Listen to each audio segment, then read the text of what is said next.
अस्सलाम वालेकुम नाजरीन एक नई वीडियो में खुशामदीद। आज की वीडियो में आपको बताऊंगी ब्रेड पोटैटो फिंगर्स आप घर में किस तरीके से बना सकते हैं। बहुत ही आसान और सादा सी रेसिपी होने के साथ साथ बहुत ज़्यादा टेस्टी बनती है और एक ऐसी रेसिपी है जो आपको और आपके बच्चों को बहुत ही पसंद आने वाली है। सो ट्राई कीजिएगा और अपना एक्सपीरियंस मेरे साथ ज़रूर शेयर करें। इसको बनाने के लिए सबसे पहले हमने 3 अदद बॉयल्ड आलू लिए हैं।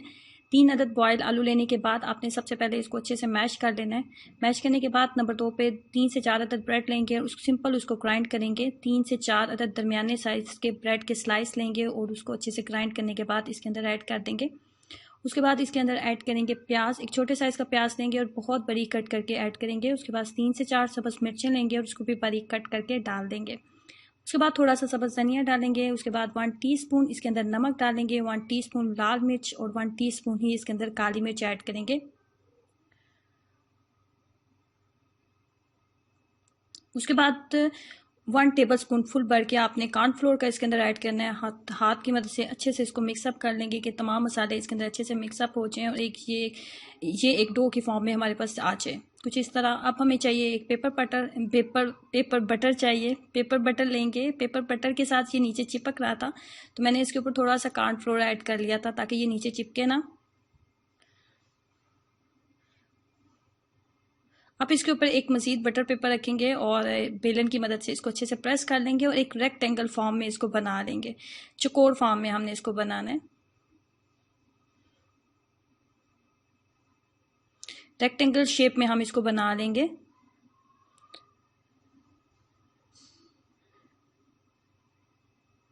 बहुत ज़्यादा पतला हमने इसको नहीं करना।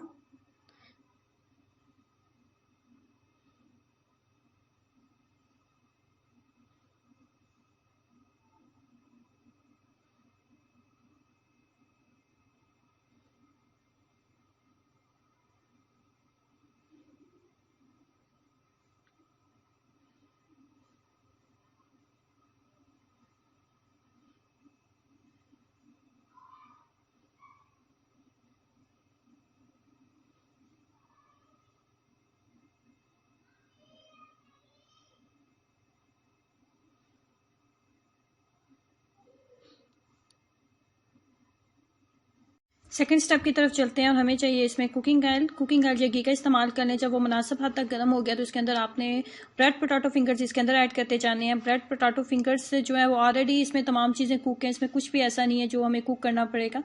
तो बस मीडियम फ्लेम के ऊपर रख के इसको इतनी देर तक हम कुक करेंगे कि इसके ऊपर मुनासिब सा एक गोल्डन सा कलर आ जाए।